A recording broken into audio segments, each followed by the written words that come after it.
Maintenant, je passe à l'exercice numéro 2.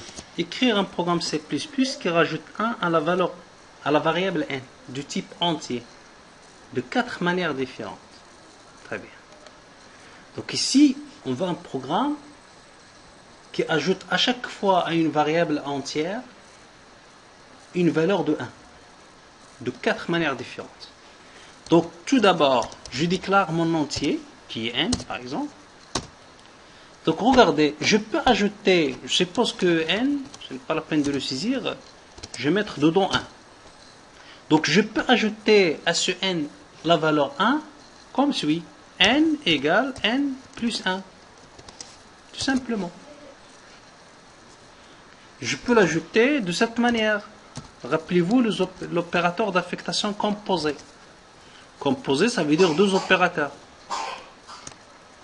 C'est pas comme ça, mais c'est un plus égal. Point virgule.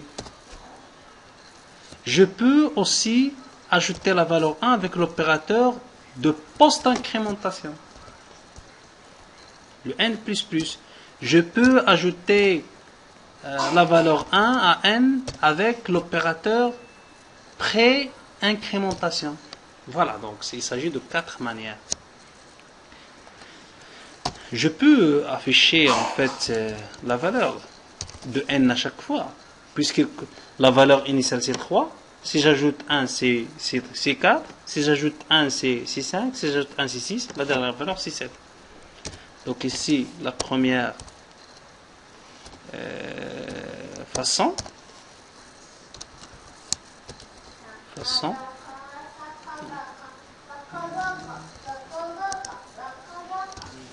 Voilà, j'affiche le n.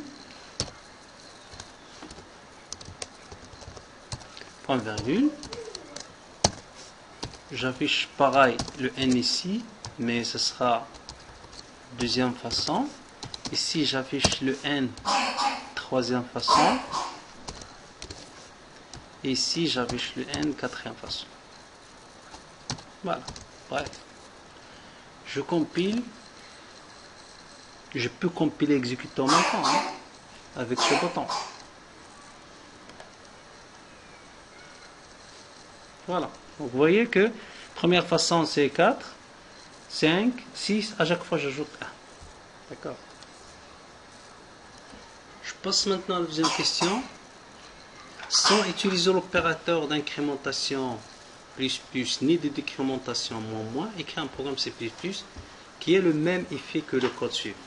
Donc le code est le suivant. Je veux le couper et le coller ici. Ben, ici exactement. Je dois mettre tourne 0. Voilà. S'il vous plaît, il faut bien comprendre cela. Ça, c'est A maintenant. Égal à 5 moins C++. Ça veut dire quoi ici? Ça veut dire que je peux évaluer ce terme et puis ce terme. Mais ici, on a ce qu'on appelle la post-incrémentation. Ça veut dire 5 moins C avant de l'incrémenter. Ça veut dire que ici, je vais avoir un A égal. Donc A reçoit la valeur 5 moins C avant de l'incrémenter. Donc ça va être 4. Le C va avoir après l'évaluation, on va avoir 2. D'accord. Bien. Et maintenant je passe au suivant. Ici le B égale combien? Le commentaire plutôt. Le B égale. Regardez ici, on a une pré-décrémentation de D. C'est-à-dire ici, si on a 5, on va l'ajouter, on va décrémenter d'abord D. On utilise sa valeur. Si D égale à 1, ici, on va avoir 0. N'est-ce pas? Et donc 5 plus 0, on va avoir dans B donc la valeur 5. D'accord? Et dans D, la valeur 0. D'accord, bref. Donc, Très bien, donc on va vérifier ce résultat avec un affichage. C'est out, donc ici A, j'affiche la valeur de A et les autres valeurs. Donc voilà, maintenant l'affichage sera comme ça. Je compile et j'exécute. Donc regardez ce que c'est le résultat exact.